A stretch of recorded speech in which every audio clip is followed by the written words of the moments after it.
Hi, everyone. I'm excited to be here today to talk to you about some of the miracle stories that are happening right here in our own city, in our own state, every day. My name is Tony Kausha, and the title of our show is Tony's 50,000 Coincidence Miracles.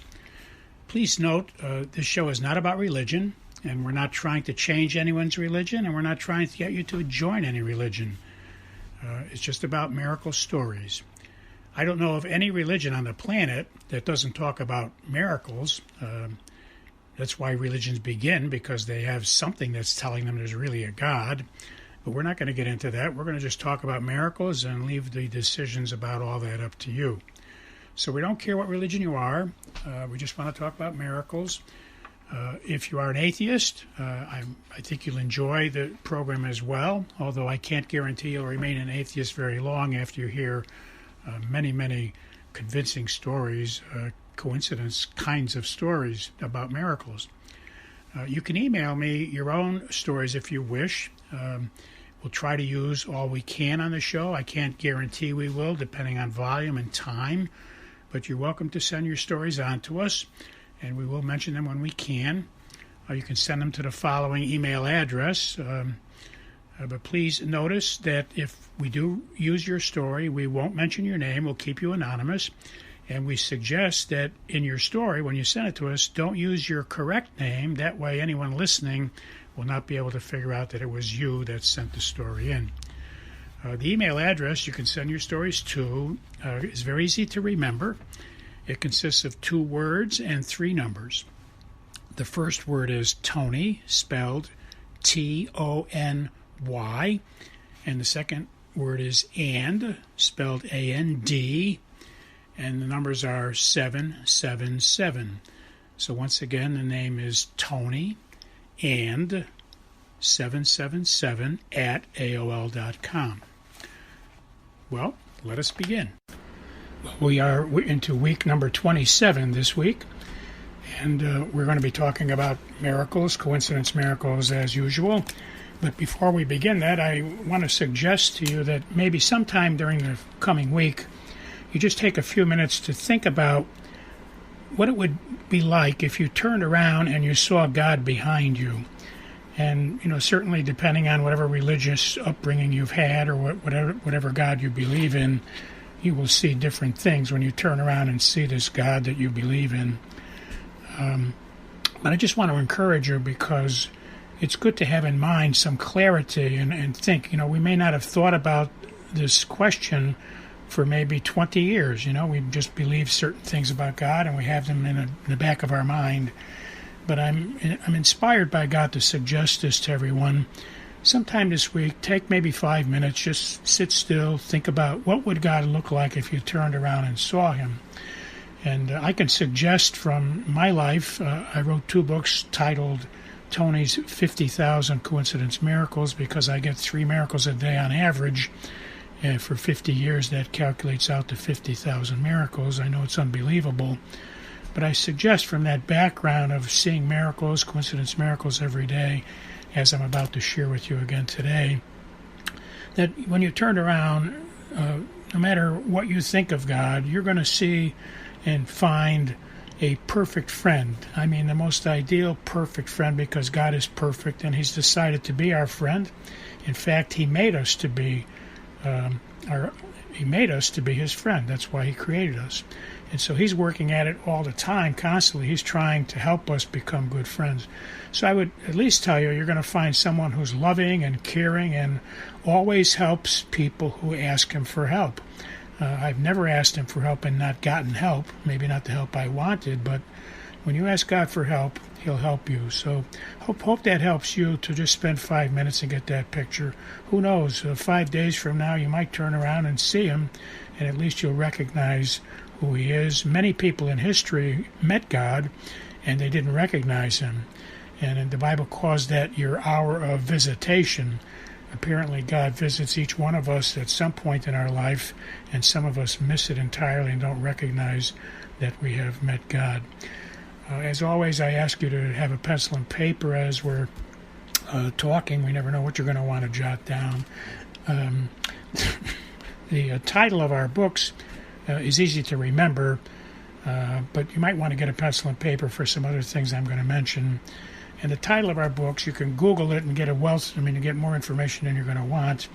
The title is Tony's 50,000 Coincidence Miracles.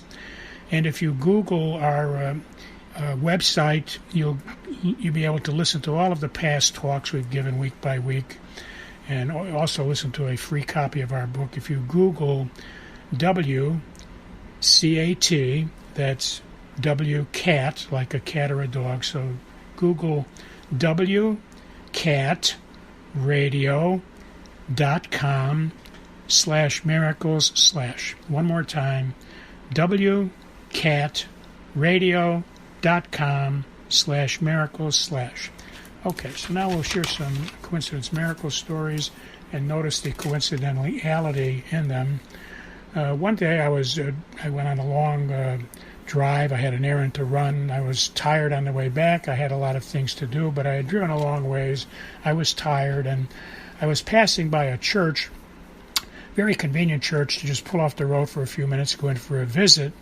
And I was inspired to do that, but I was tired, as I said, and I complained a little bit, or just suggested maybe another day I would come. And I was talking to myself about should I or shouldn't I, and I felt God's presence with me in the car, and that feeling of his presence encouraged me to stop and go in. So I went inside, and when I walked in, I remembered that on Christmas Eve, about midnight Christmas Eve, 8 years earlier, my wife and I were driving by this church, and we had two of our children with us, and we were concerned about making a Christmas Day Mass, and it was close to midnight, and we thought, gee, there's cars there in the parking lot. Let's drive in and see what time their midnight Mass is. And this was 8 years ago, and we stopped, and sure enough, people getting out of the car said, yeah, you're perfectly on time. We're just starting the midnight Mass right now. So we decided to go in, and we took that as a coincidence miracle 8 years ago, because we were wondering if we were going to make the Mass the next day, because we were going to a party on Christmas Eve. And so this answered a prayer and solved our problem. And so I remember that pew we were sitting in, so I went to that particular pew on this particular day. There was nobody in the church at all. It was about sunset time. And I sat in the pew, and I was reminiscing about 8 years ago, my wife and my two children. My wife had passed away now it was like 5 years ago, so, she passed away 5 years ago, and then we had been here with our children 8 years ago. So I was reminiscing about a lot of things. It was a very nostalgic moment. And suddenly, the sun burst through the clouds outside in the sky, and the sun sent like a spotlight shining through the stained glass window. And the spotlight, was focused. It was like a flashlight. It wasn't a big floodlight. And the spotlight hit me right in the face. So here I was sitting in the pew from 8 years ago, obviously in December and a winter night, and here I was now in a summer. It was a summer month, and God had me stop for a visit, and he sends me this spotlight to shine on my head only because I was sitting in the exact pew that I was sitting in with my wife on that Christmas Eve Mass. And this was very reminiscent of a story in my book about how my wife and I went to Mass on the morning. She was delivering our third child, and it was being induced. So we were taking her to the hospital to have the baby induced. And we went to morning Mass.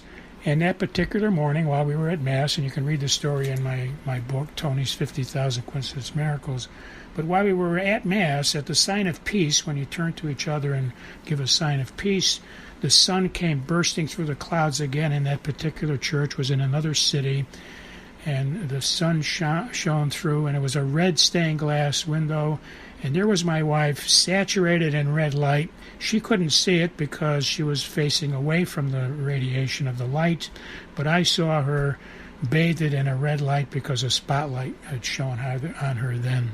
So there's two coincidence miracles about God shining the light, the sun on us whenever he wants to, again indicating he's a great friend.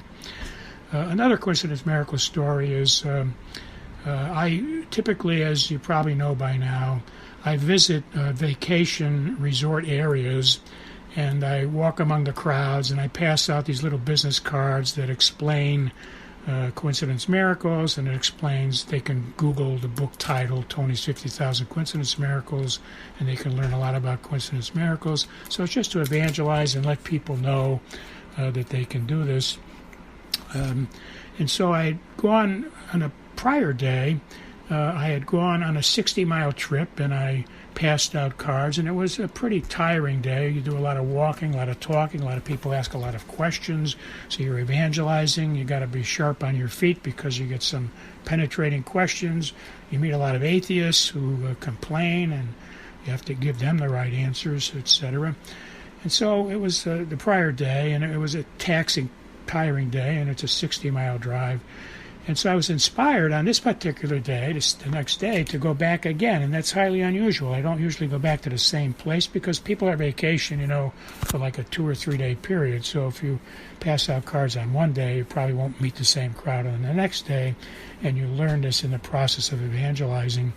But I was inspired to go, so I prayed about it. I asked for a clue and a sign. I got a sign from God that He wanted me to go, so sure enough, I took off. So I get to the place, the second day now, 60-mile drive. I'm wondering if I'm going to meet anybody that is new, who wasn't here already yesterday. And I get out of the car, and somebody in the parking lot comes over to me and says, "I can't believe I'm bumping into you." He said, I was here yesterday, and I went home and I lost your card, and I just came back. I just came back just now to see if I could find you to get another one of your cards, and here you are. I get out of my car, and you're getting out of your car in a parking lot. So I got to tell you, that's a perfect, ideal coincidence miracle, right? I drive 60 miles. I get out of my car. He came from wherever he was coming from. Amazing thing. So then I went off and I started to pass out some other cards to people, and sure enough, there were a lot of people there who were not there the prior year. And about 2 hours later, I was in a pretty packed crowd of people. This was before the COVID-19 coronavirus. This was last summer. And so while I'm passing out the cards, I hear somebody calling out in the crowd, hey, Tony. And I turn around, and it's somebody from my own hometown, 60 miles away. I know them I saw them in my own hometown, and they said, "Tony, you gave me a card last week, and I don't know your number. I didn't know your address. I couldn't figure out how to get in touch with you, and I lost your card, and I wanted to get another card. And this is the first time I've ever come to this place, this vacation spot, and here in this crowd, I see you. So, Tony, I can't believe you're here." We talked about why I was there, etc. And so there were 2 cases that day, on that particular day, of 2 people. God wanted them to have the card, and sure enough, I arrived because God had sent me there. The next coincidence miracle I'd like to tell you about is I was giving a lecture, again, before the coronavirus hit us. This was back last year, early in the fall. And I was giving a lecture to some people, and this was 80 miles away from home. So I drove 80 miles to get there. The traffic was immensely heavy, but miraculously I got there exactly at the right moment. I walk in, I get to hear the priest giving a homily at a mass before my lecture, and his homily summarized what my talk was going to be about, which is in itself another coincidence miracle. So arriving perfectly on time, hearing a homily that summarized my talk before I went in, and then while I was giving my talk, when I explained to people that the only one thing necessary that God talks about in the Bible, one sentence says only one thing is necessary, and it's in Luke 10:42, and I tell them that, I used as an example Luke 10:45, and the crowd said, "Ooh, ah, aw," because it was exactly 10:45 at that moment that I was sharing. God bless you all. I'll talk to you next week.